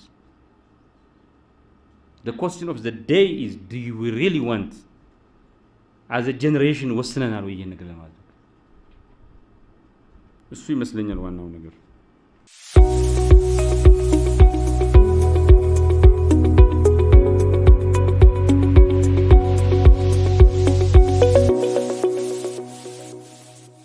የሙያ አይደንቲቲ የሚባለው the power of professional identity ምንድነው? ሙያዊ ማንነት ምንድነው? የሙያ ማንነት ማለት የምትሰራው ስራ የተማርከው ትምህርት ጥልቅ ዓላማው ምንድነው? ዲፐር ፐርፐዙ ምንድነው? ጆርናሊዝም፣ ሚዲያ፣ ኮሙኒኬሽን፣ ናሬሽን ምንድናቸው? what do they stand for? ለምን ዓላማ ነው የቆሙት የተቋቋሙት? ይህ ዓላማ እንዲሳካ እናንተ የምር ቆርጣችሁ ተነስታችኋል ወይ? ቆርጬ ተነስቻለሁ ወይ ብላችሁ ጠይቁ። ሶ ፕሮፌሽናል አይደንቲቲ ሙያዊ ማንነት ማለት ዝም ብሎ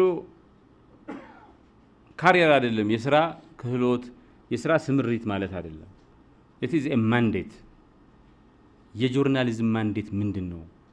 የሚዲያ ሊደር ማንዴት ምንድነው? የኮሙኒኬሽን ሊደር ማንዴት ምንድነው? የናሬቲቭ ሊደር ማንዴት ምንድነው ብሎ ማሰብ ነው። በዛ ምክንያት አንድ ሙያ ምንድነው እውነቱ? እውነት የሚባለው እንዴት ነው የማውቀው? አንገብጋቢው ጉዳይ ምንድነው? አንድን ነገር የምፈልገው ለምን ዓላማ ነው? ትክክለኛው ነገር ምንድነው? ያ ትክክለኛ ነገር ላይ ተመስርቴ ምን ማድረግ ነው የሚችለው የሚለውን መሰረታዊ ጥያቄዎች፣ አንኳር ጥያቄዎች የሚመልስ ነው። እና ምን ይላል አንድ አባባል? a journalist with no identity is a microphone for everyone. one with a strong identity is a megaphone for the people. ማንነት የሌለው ጋዜጠኛ ማንነት ምላችሁ ብሔር ምናምን አይደለም፣ ፕሮፌሽናል አይደንቲቲ ነው እያልኩ ያለው። ማንነት ያለው የሌለው ጋዜጠኛ ለሁሉም ማይክሮፎን ነው የሚሆነው። ስትሮንግ አይደንቲቲ ሙያው ፍቅር ያለው ሰው ግን ለህዝቡ ለሙያው ሜጋፎን ነው የሚሆነው ይላል። ሶ የጆርናሊዝም ዓላማ ምንድነው? የጋዜጠኝነት እውነትን ማግኘት፣ ተጠያቂነትን ማረጋገጥ ነው። የሚዲያና ኮሙኒኬሽንስ ሜሴጅ ዴሊቨሪ እና ማህበረሰባዊ ቁርኝትን ማስፋፋት ነው። ናሬቲቭ ሊደርሺፕስ የትርክት አመራረስ፣ ሚኒንግ ሜኪንግ እና ፊውቸር ሼፒንግ ነው። ትርጉምን ማቋቋም፣ የሆነ ኤሰንስን ማቋቋም እና መጻኢውን ዘመን መበየን ነው። ሁለተኛው የጋዜጠኝነት ዓላማ ምንድነው? የሙያ ስነ ምግባር ማክበርና እውነትን ቬሪፋይ ማድረግ ነው። ቬሪፊኬሽን ነው። የሚዲያና ኮሙኒኬሽን ሊደርሺፕስ ስትራቴጂክ ፍሬሚንግ እና ኢንፍሉዌንስ ነው።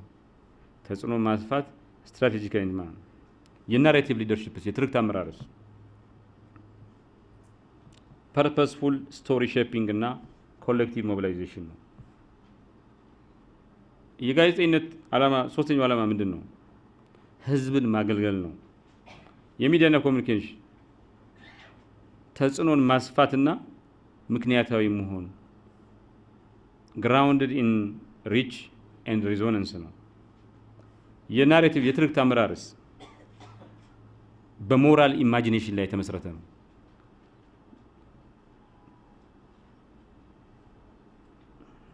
ሶ በሚዲያ ኮሙኒኬሽን ናሬቲቭ እና ጆርናሊስቲክ ኤክሰርሳይዝ ላይ ሰባቱ ኃይሎች ዘ ሰቨን ፓወርስ ምንድን ናቸው?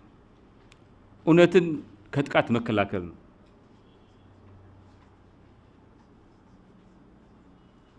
እና አንድ ሰው ምን ይላል?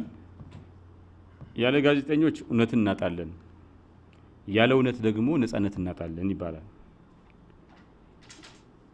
ፐርሰፕሽንን ሼፕ ማድረግ ጆርናሊዝም፣ ኮሙኒኬሽን፣ ሚዲያ ምናምን የሚባለውን ፐርሰፕሽንን ይወስናል። በፐርሰፕሽንና በእውነታ መካከል ያለውን ኮንትራዲክሽን ግጭት ያስወግዳል ወር ያሰፋል።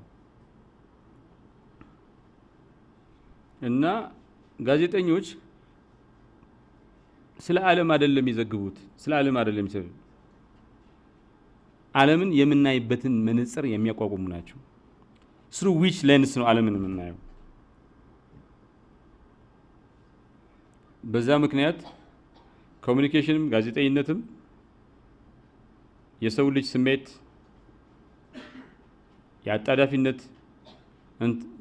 አጣዳፊነትና ድርጊትን ይወስናሉ። ለዛም ነው the one who controls narrative controls nations የሚባል ትርክቱን የተቆጣጠረ አገርን ይቆጣጠራል። ሶስተኛው የነዚህ የሚዲያ ኮሙኒኬሽን ናሬሽን እና ጆርናሊስቲክ ኤክሰርሳይዝ ኃይል ወይ ደግሞ ፓወር የማይታየውን የሚታይ ማድረግ ነው። the power to make the invisible visible ናሬቲቭ ሊደርስ የትርክት አመራሮች የተተወን ነገር ኔግሌክት የተደረገ ነገር ናሽናል ፕራዮሪቲ ብሔራዊ የቅድሚያ ያገኘ ብሔራዊ ጉዳይ አድርጎ መቅረጽ ይችላሉ። from neglect to visibility from visibility to visibility ሊያመጣው ይችላሉ። ከቁብ የማይቆጠር ተራ ነገር ሜጀር አጀንዳ አድርጎ ማድረግ ይችላሉ። አራተኛው ትምምንን መገንባት ወይም ማፍረስ ይችላሉ። የጋዜጠኝነት ሙያ ምንነቱ it's glorifying identity credibility ነው፣ ተአማኒነት ነው። ህብረተሰብን አንድ ማድረግ ወይ መከፋፈል ሌላው እንትን ነው። ትውስታንና አሻራን መወሰን ሰባተኛው ፓወር ነው። ሰዎችን ለሆነ ድርጊት ለሆነ አክሽን ማነሳሳት እንትን ነው። ጠንካራ ሙያዊ ማንነት ያላቸው ጋዜጠኞችና የሌላቸው ምንድነው? ጠንካራ ሙያዊ ማንነት ያላቸው ሙያዎች ሰዎች በስነ ምግባር በእውነትና በህዝብ አገልግሎት ላይ የተመሰረተ ማንነት ይኖራቸዋል። ደካማ የሆኑት ደግሞ በኔትወርክ በጎጥ በመናምን በሆነ ግንኙነት ይማረካል። ጠንካራ የሆነ አይደንቲቲ ያላቸው ወንዶች መተባበር ያለባቸው ቦታ ላይ አብረው ይሰራሉ፣ መተባበር ያለባቸው ቦታ ላይ አይተባበሩ። ይሄ በሁሉም ነገር ይተባበራሉ ወይ በሁሉም ነገር ይጣላሉ። ጠንካራ አይደንቲቲ ያላቸው ሙያዎች ጋዜጠኞች ኮሌክቲቭ ሚሞሪ የሚባል ትናንትን የምናስታውስበት መንገድን ከጥቃት ይጠብቃሉ። ዛሬ ደግሞ የዛሬ ሚሽንን የዛሬ ዓላማን እንዲፈጸም ያነሳሳሉ፣ ይሞታሉ። ለምን? ዓላማው ሀገርን መጥቀም ስለሆነ። ጠንካራ ሙያዊ አይደንቲቲ የሌላቸው ወንዶች ሪአክቲቭ ናቸው፣ ለነገሮች መልስ ይሰጣሉ እንጂ ምላሽ የራሳቸው አጀንዳ የላቸውም። ጥልቅ አይደሉም፣ ሻለው ናቸው። ሂስቶሪካል የሆነ ከታሪክ ከምን የተፋታ ከለመድነው ማህበረሰባዊ የተፋታ ሪፖርቲንግ ይከተላሉ። ጠንካራ ሙያዊ አይደንቲቲ ያላቸው ጋዜጠኞች ትምምንን ተጠያቂነትንና ለወደፊቱ የተዘጋጀ ማህበረሰብ እንዲፈጠር አበክረው ይሰራሉ። ጠንካራ ሙያዊ አይደንቲቲ የሌላቸው ጋዜጠኞች ሚስ ኢንፎርሜሽን፣ ዋልታ ረገጥነት እና የእርስ በርስ ጥላቻን ያበረታታሉ። ዓለምን የቀየሩ ህጎች ታሪኮች አሉ። የዋተርጌት ቅሌት የሚባለው ሁለት ጋዜጠኞች የአሜሪካን ፕሬዝዳንት ከስልጣኑ ፈንግለው ጥለውታል። አረብ ስፕሪንግ የሚባለው የአንድ ልጅ እንትን በሚዲያ ያውል ተአምር አድርሰውታል። ሩዋንዳ 1994 ላይ የገጠመው እልቂት ሚዲያ ምን ያክል ማጥፋት እንደሚችል ሲፈልግ ማውደሚያም የልማት መሳሪያም ሊሆን እንደሚችል ማሳያ ነው። ይሄ ዘመን የዲስኢንፎርሜሽን የዲስትራክሽን እና የዲስቶርሽን ዘመን ነው ይባላል። ውሸቶች በከፍተኛ ፍጥነት ይባዛሉ። ሰዎች አንድ ነገርን አተኩረው ዴብዝ በጥልቀት ለመረዳትና ለማወቅ አይፈልጉም። ጫፍ ይዘው ነው የሚንቀሳቀሱት። ፎከሳቸው እንትና ሆን ብሎ የሰው ልጅ ፎከስ ያንድን የሚሰሩ ዲስቶርት ለማድረግ የሚሰሩ ኃይሎች አሉ። በዚህ ዘመን ጋዜጠኝነት እውነትን የሚታደግ ከሆነ ጋዜጠኝነት የሚባለው ነገር የሚቆይ ከሆነ ሙያዊነትን ሙያዊ ማንነትን ነክሶ የያዘ ብቸኛ መዳኛ መንገዱ አድርጎ የያዘ ጋዜጠኛ ነው። ምን መሆን አለበት? ጋዜጠኛ I will verify ኮሙኒኬተር I will verify ናሬቲቭ የትርክት መሪው I will humanize ጋዜጠኛው I will verify አረጋግጣለሁ። ኮሙኒኬተሩ I will clarify ኮንፊውዥን አለ አስተካክላለሁ። የናሬቲቭ መሪው I will humanize because so one shot በጣም እንደዛ ብለው መንቀሳቀስ አለባቸው። በዛ ምክንያት ፎልስሁድን የውሸት ዜናን የሚዋጋ ክብርን የሚጠብቅ ህብረተሰብ ወዴት እንደሚሄድ አቅጣጫ የሚያመላክት ጆርናሊስቲክ ሚዲያ ኮሚኒኬሽን እና ናሬቲቭ ፓወር ያስፈልገናል። ከዚህ ቀደም ጋዜጠኝነት ሚዲያ ስራው ህዝብን ማሳወቅ ነበረ። አሁን ምንድነው የሆነው? ለአቴንሽን መሻማት ነው። ማን የበለጠ ላይ ካገኘ ሸራ አገኘ ስንት ሰው ያየው ነው። ከዚህ በኋላ ለወደፊቱ ግን መሆን ያለበት የሚሆነውም አይበገሬነትና ትርጉምን ሚኒንግን ማቋቋም ነው። ከዚህ ቀደም የጋዜጠኝነት የሚዲያ ሚና ምንድነው የነበረው? የእውነት በርን መጠበቅ ነው፣ እውነትን። አሁን ደግሞ በቀውስ መካከል በቀውስ ውስጥ ራስን ማቆየትና ቀውሱ እንዳያጠፋ ማድረግ ራስን ማቆየትና የዜጎች ጋዜጠኝነት ነው። ለወደፊቱ ደግሞ ኮሌክቲቭ ኢማጂኔሽን የጋራ አስተውሎት የጋራ ምናብ ማሳደግና በአንድ መነጽር የሚቀጥለውን ዘመን ማየት ነው።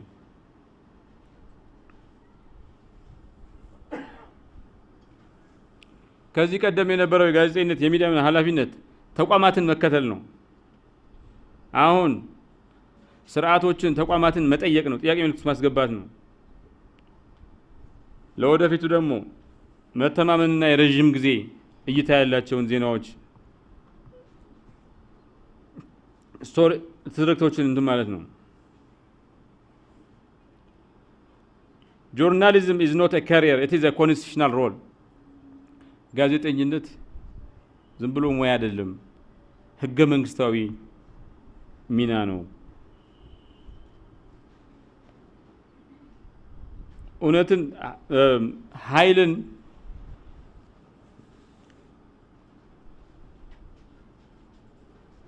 ትርክቶችን የመናገር ታሪኮችን የመናገር ኃይል እውነትን ቅርጽ የማስያዝ ኃይል ነው።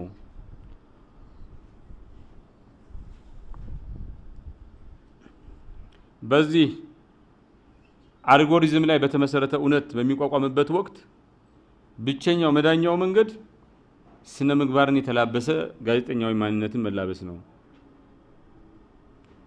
ጋዜጠኛ ሪፖርተር ብቻ አይደለም፣ ስልጣኔን ሪከርድ የሚያደርግ ስልጣኔን የሚዘግብ ነው።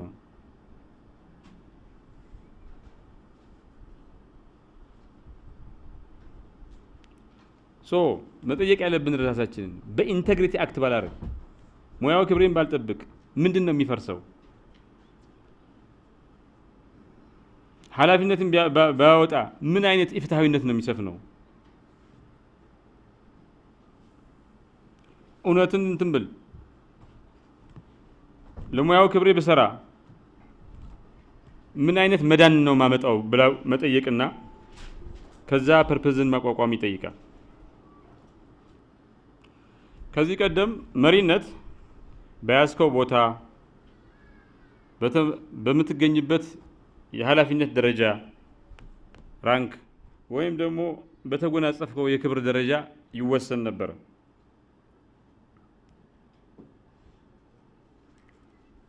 አሁንና ለወደፊቱ በሚመጣው ጊዜ ግን መሪነት ማለት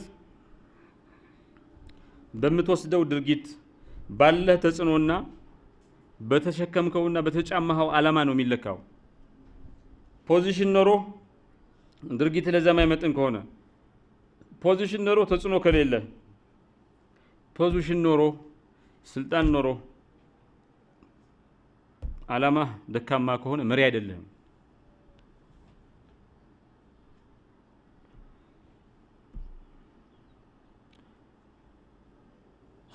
ከዚህ በኋላ መሪነት ማለት ማን ነው እንዲመራ የተፈቀደለት አይደለም፣ ሁሉም ተፈቅዶለታል። ማን ነው የመምራት ፍላጎት ያለው? ማን ነው ህብረተሰብን ወደፊት የሚያሻግረው ነው ዋናው ጥያቄ። ሂስቶሪካሊ መሪዎች መሪነት እንደ ፕሪቪሌጅ የጥቂቶች መብት በዘራቸው በምናቸው የሚያገኙት መብት ተደርጎ ይወሰድ ነበር።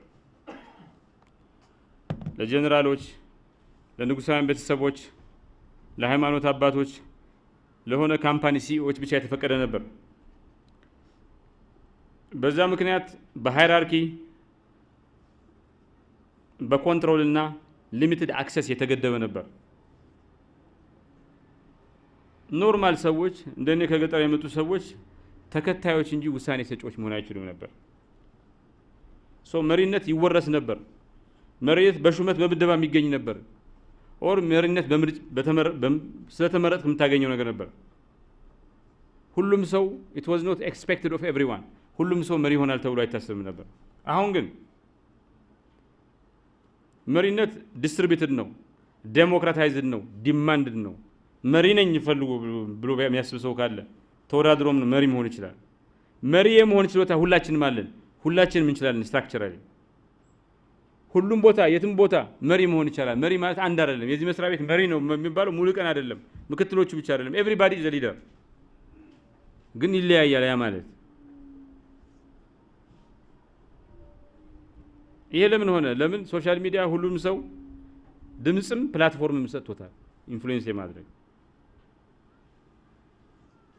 አሁን በየቦታው የሚያጋጥመው ቀውስ እና የዓለም ውስብስብነት እንደያላችሁበት ሁኔታ ዲሴንትራላይዝድ መፍትሄ ይጠይቃል። ያልተማከለ መፍትሄ ይጠይቃል። የተማከለ ነገር ከጠየቅን አይሆንም።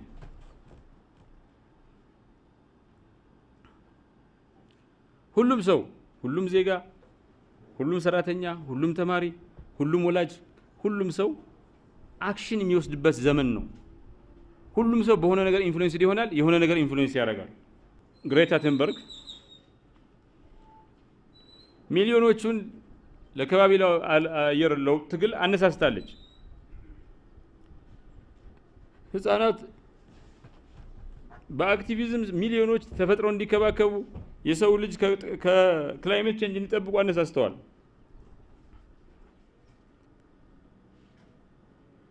ማህበረሰቦች የሆነ አደጋ ሲደርስባቸው መንግስት ይመጣል ብለው ሳይሆን በዚህ ዘመን የሚጠብቁት ራሳቸውን ኦርጋናይዝ አድርገው ኃላፊነት ወስደው መፍትሄ ለማበጀት ይሞክራሉ። በዛ ምክንያት በመሪና ተመሪዎች መካከል የነበረው ረጅም ክፍተት ጠቧል። በመሪና ተመሪ መካከል የነበረው የእውቀት ልዩነት የናውሌጅ ጋፕ፣ በመሪና ተመሪ መካከል የነበረው የስኪል ዲፈረንስ ጠቧል። አንዳንዶቹ ዘ ኢንድ ኦፍ ሊደርሺፕ አዝ ዊ ኖው ኢት ይላሉ። የምናውቀው አይነት መሪነት ጠፍቷል። አዳዲስ የመሪነት እንትን ነው። መጪው ጊዜ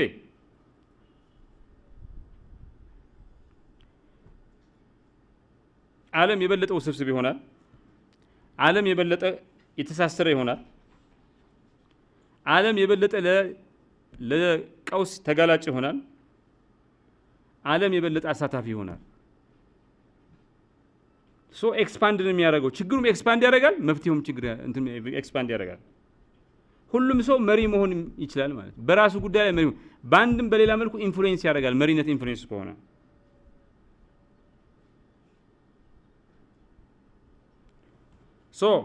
ያ ማለት ምን ማለት ነው? ቀሰስተኛ ዜጋ ፓሲቭ ሲቲዝንሺፕ እዳ ነው የሚሆነው። አክቲቭ ንቁ ዜጎች ነው የሚያስፈልጓት።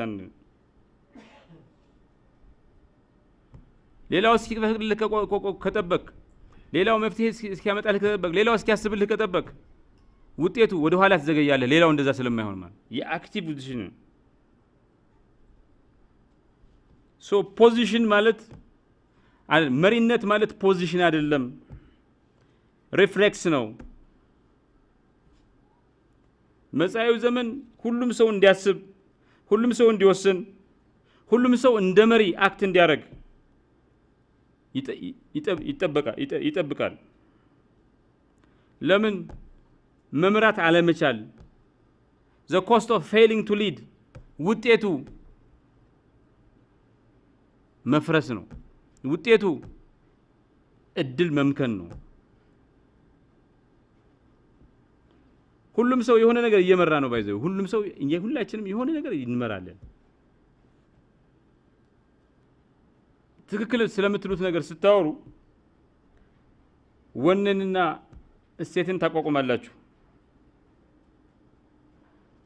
ቡድን አቋቁማችሁ አብሮ የሚሰራ ቡድን አቋቁማችሁ የሆነ ነገር ኢንፍሉዌንስ ለማድረግ ስትሞክሩ አቅጣጫን እያመለከታችሁ ነው። ስለሆነ ስኬት ስለሆነ ውድቀት ትርክት ስትናገሩ ፐርሰፕሽን የሚባለው ነገር ያቋቋማችሁ ነው።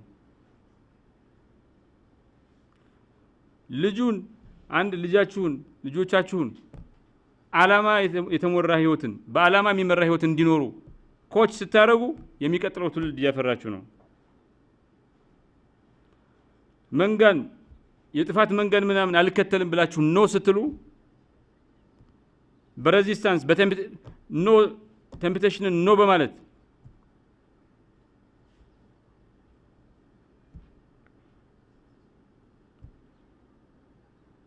ትክክለኝነት የሚባለውን ሴንስ ኦፍ ፌርነስ ኤንድ ጀስቲስ የሚባለውን ነገር እሱን እየመራችሁ ነው።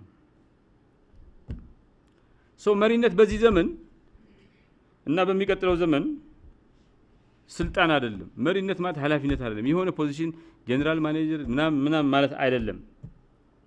መሪነት ምርጫ ነው፣ ቾይስ ነው ከተጽዕኖ ጋር ማለት it is a choice with impact።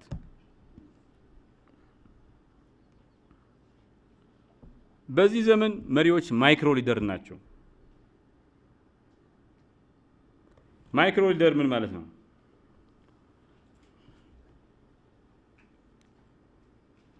ያለበት አካባቢ እዛው ባለው እንትን ችግሮችን ይፈታል፣ አክት ያደርጋል፣ እርምጃ ይወስዳል፣ ጥሩ ነገር እንዲፈጠር እንትን።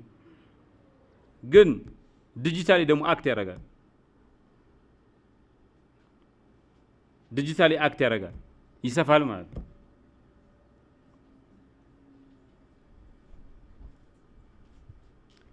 በአንድ በኩል ሎካሊ አክት እያደረገ በሌላ በኩል ዲጂታሊ አክት ያደርጋል ሳይመልትኒስሊ ማለት።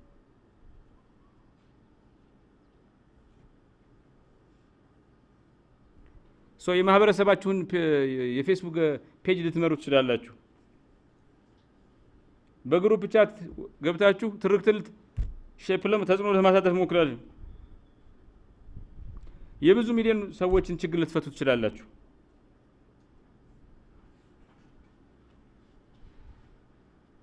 ዓለም ውስጥ ያለውን እንቅስቃሴ በራሳችሁ መንገድ ተጽዕኖ ለማሳረፍ ልትሞክሩ ይችላል። የሚቀጥለው ዘመን መሪ ወንበሩ ጫፍ ላይ የተቀመጠው መሪ አይደለም፣ የሆነ እንትን ላይ የተቀመጠ ሰው አይደለም። የሚቀጥለው መሪ በፍጥነት ከሌላው ቀድሞ አክሽን የሚወስድ ነገሮች የሚረዳና እንደዛ ሲያደርግ ደግሞ ከዋናው ዓላማ ከትልቁ ስዕል ተነስቶ የሚተነትን መሪ ነው።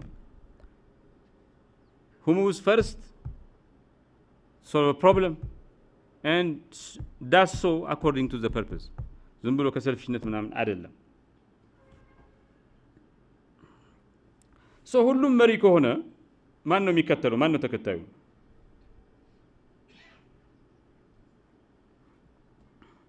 መሪነት ሁሉም ቦታ ላይ ያለ ነገር ከሆነ የመሪነት ስራ ምን ማለት ነው? ይሄ የሚቀጥለው ዘመን የሚፈልገው ሸርድ ሊደርሺፕ ነው፣ ሶሎ ሊደርሺፕ አይደለም፣ የጋራ መራር ነው። በዛ ምክንያት ሰዎች መሪዎች አብረው መምራት መልመድ አለባቸው፣ ኮሊድ ማድረግ መልመድ አለባቸው። አብረው ችግር መፍጠር ኮክሪኤት ማድረግ አብረው ውሳኔ መወሰን ኮዲሳይድ ማድረግ መጀመር አለባቸው። መሪነት ዳንስ ነው፣ ሁሉም የሚሳተፍበት ኖት ማርች ወደፊት የምትገሰግሱበት ሳይሆን ዳንስ ነው። ሰርኩላር ሊሆን ይችላል። በዚህ ዘመን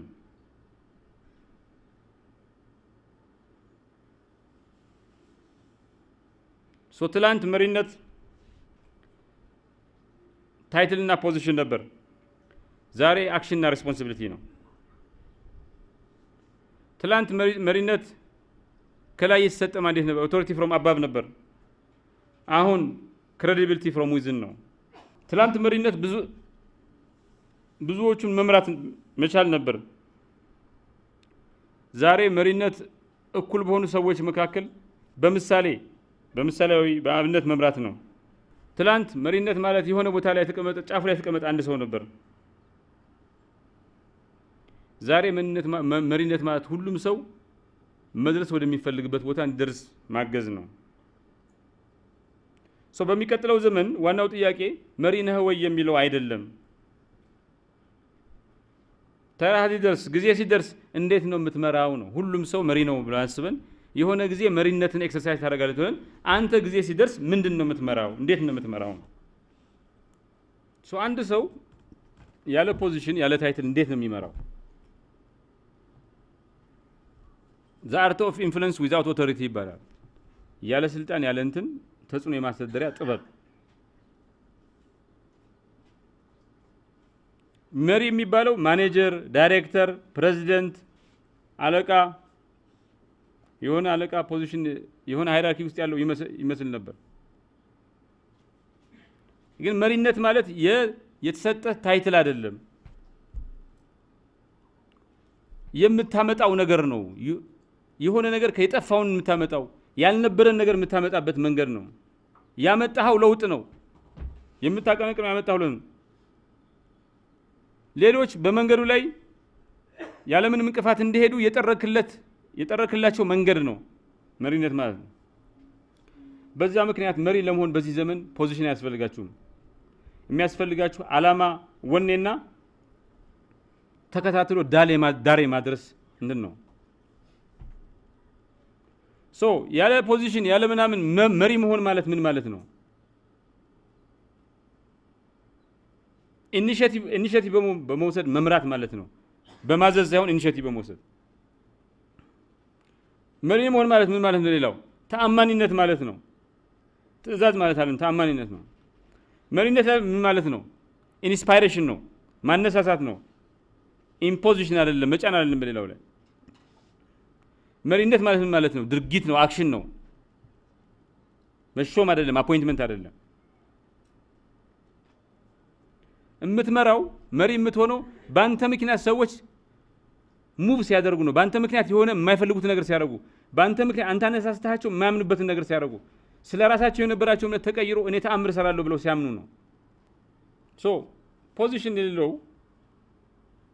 ሰው ኃይል ምንድን ነው? መሪ ፖዚሽን የሌለው ግን መሪ መሆን የሚችል ሰው ኃይል ምንድን ነው? አንደኛ ራዕይን ማየት ነው። ሌሎች የማያዩትን ነገር ይሄ ሰው ያያል፣ ቀድሞ ያያል እና ያየውን ነገር ደግሞ ሌሎች እንዲጋሩት ያደርጋል። ይሄ ሰውዬ ተጽዕኖ አለው ማለት ነው። እሷ ተጽዕኖ አላት ማለት ነው።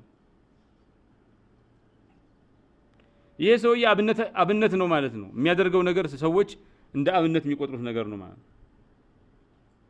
ይሄ ሰውዬ ይናገራል፣ ድምጽ አለው ማለት ሌሎች ድምጽ ሲሉ የሚናገር ሰው ነው ማለት ነው።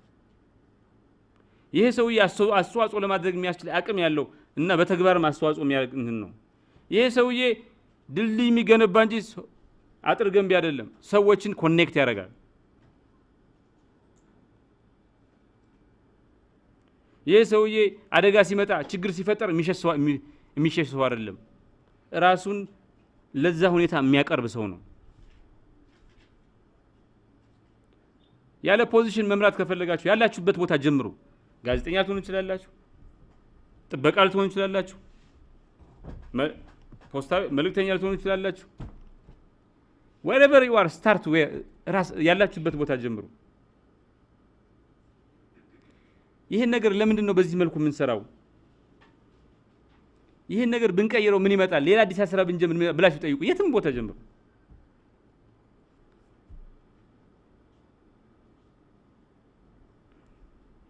ከዛ ጥያቄ ጠይቁ። ይሄ ለምን ሆነ? እንዴት ሆነ? የእውቀት መጀመሪያ ጥያቄ ነው። እንዴት አጋጠመ? ምን ልናደርግ እንችላለን? በሙሉ ጠይቁ።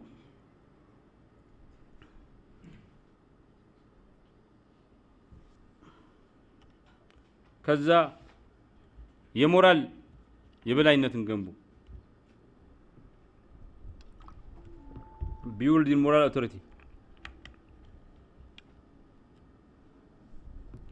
ሰዎች የሚያምኗችሁ ከሆነ የምታስቡትን ዓላማ የሚያውቁ ከሆነ ድምጻችሁ የምትናገሩት ነገር በሰዎች ልብ ዘንድ ተቀባይነት አለው፣ ዋጋ አለው። ፖዚሽን ላይ ኖራችሁ ይችላል። በኢንቴግሪቲ በፍትሃዊነት በወኔና ቁርጠኝነት እና በኮንሲስተንሲ የምታወቁ ሰዎች ሁኑ። ይሄ መለያ ነጥባችሁ ይሁን። ሁሌ ችግር ሲደርስ አደጋ ሲመጣ ቀድማችሁ የምትደርሱ ሰዎች ሁኑ። ሰዎችና ሐሳብን አገናኙ።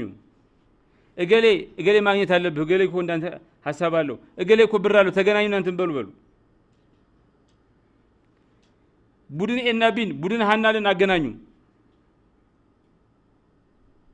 የማትታዩ ግን የምታገናኙ ወጣ ማትሉ ግን ድልድይ የሆናችሁ የሰዎች ሐሳብ እንዲሳካ ምክንያት የሆናችሁ መሪዎች ትሆናላችሁ።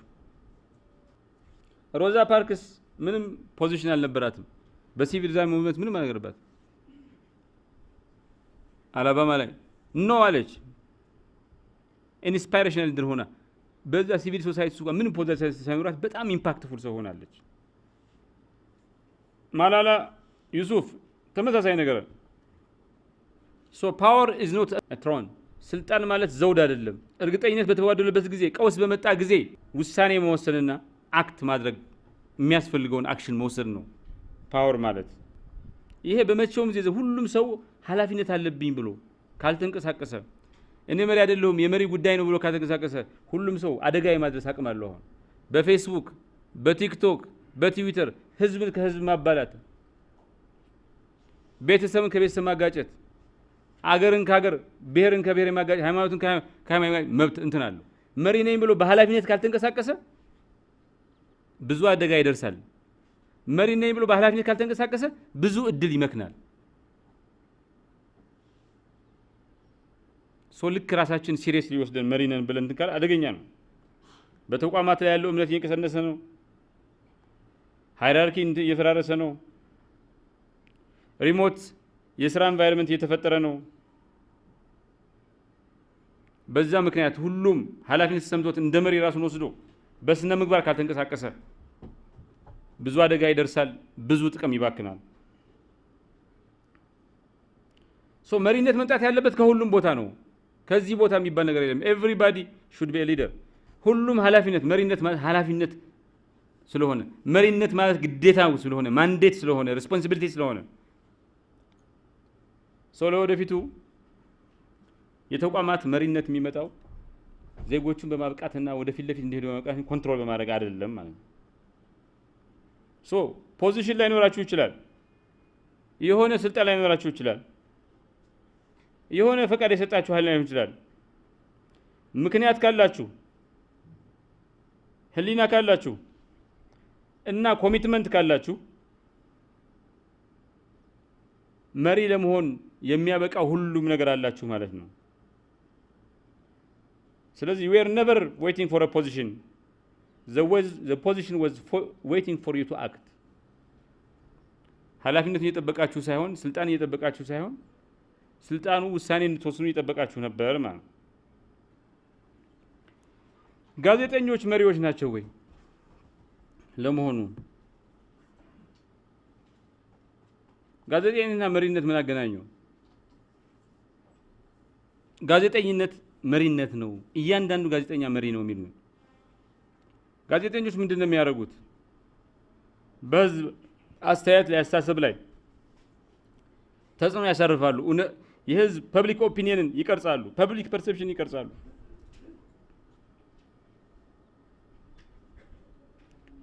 ጋዜጠኞች እንደዛ ሲያደርጉ ዜናን እያነበቡ አይደለም፣ ዜናን እየዘገቡ አይደለም።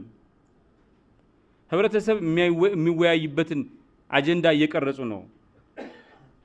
ይሄ ደግሞ ሶፍት ፓወር ነው፣ ሊደርሺፕ ነው። አጀንዳ ሴቲንግ ቲዮሪ እንደሚለው ማለት ነው።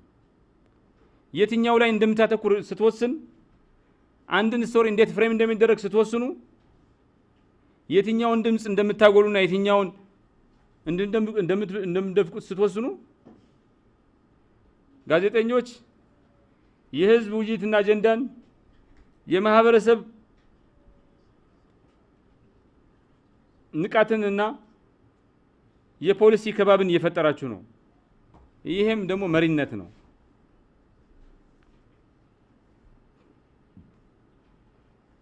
የሞራልና የስነ ምግባር አመራር ጋዜጠኞች ለእውነት ለፍትህና ለህዝብ ተጠያቂነት ይቁሙ ሲባል ሞራል ሊደር ይሁኑ እየተባለ ነው። ጋዜጠኞች እንደዚህ ሲሆኑ ሞራል ሊደር ይሆናሉ። ሞራል ሊደርሺፕ ደግሞ ከሁሉ በላይ የላቀው እንትን ነው። ጋዜጠኞች ስነ ምግባርን ይጠብቁ፣ ፍትሃዊነትን፣ ሚዛናዊነትን ይጠብቁ ሲባል ስነ ምግባርን የተላበሱ መሪዎች ይሁኑ ማለት ነው። የትርክት አመራር ናሬቲቭ ሊደርሺፕ ጋዜጠኞች ትውልድን የሚመለከት አንድን ቀውስ የሚመለከት አንድን እንቅስቃሴ የሚመለከት ትርክት ያቀነቅናሉ፣ ትርክትን ያቋቁማሉ፣ ያዋቅራሉ። ያ ሲሆን መሪዎች ሆኑ ማለት ነው። ጋዜጠኞች አገራት ሀዘን ሲገጥማቸው እንዲያዝኑ፣ ደስታ ሲገጥማቸው እንዲቦርቁ ወይም ከታሪክና ከእውነት ትምህርት መውሰድ ሲገባቸው ሪፍሌክት እንዲያደርጉ ያደርጋሉ።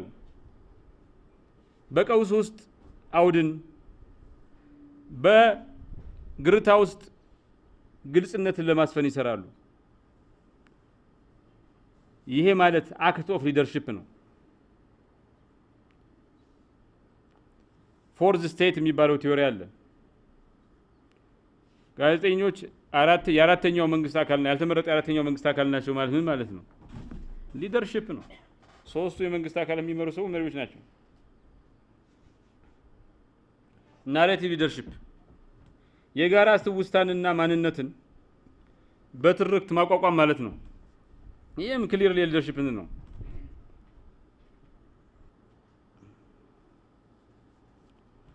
ጋዜጠኞች ያላቸው ስልጣን ግን የማይታወቅ ፓወር ዊዛውት ሪኮግኒሽን ነው። ሰዎች ፊል አያደርጉትም። ክቡር አቶ ገሌ ይባሉ ግን ተጽዕኖውን የህዝብ ዲስኮርስን መወሰኑን ይችሉበታል።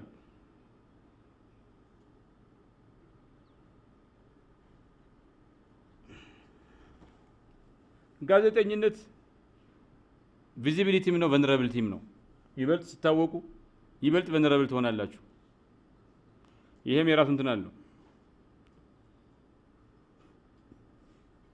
ጋዜጠኞች መሪዎች ናቸው ሲባል ምንድን ነው? ፖሊሲ እንዲቀየር ምክንያት ይሆናሉ። ብዙ ድምጽ ተሰሚነት ያላገኙ ድምጾች ጎልተው እንዲሰሙ ያደርጋሉ።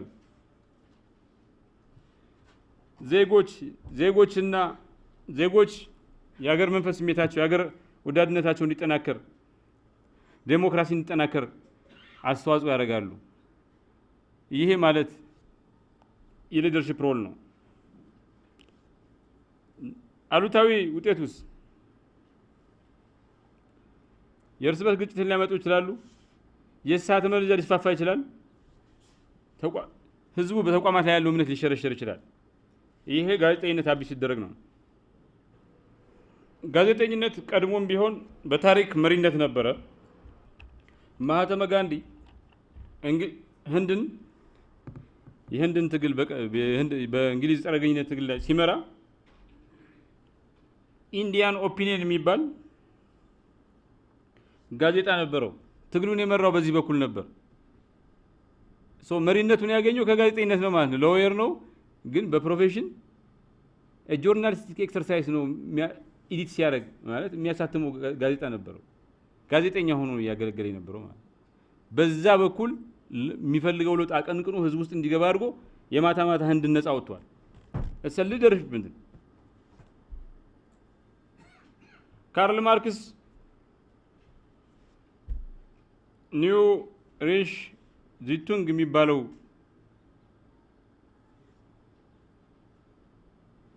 መጽሔት ኤዲተር ነበር። ለኮሚኒስት ማኒፌስቶ የሚባለውን ጽሁፍ እንትን ከማለቱ በፊት እሱም ሀሳቡን ያስፋፋው ህብረተሰቡን የመራው ነው። በዚህ ዘመንስ ጋዜጠኞች ስትራቴጂክ ፓወር አላቸው። በዚህ በውሸት በሐሰት ትርክትና መረጃ በተጠለቀለቀ ዓለም ውስጥ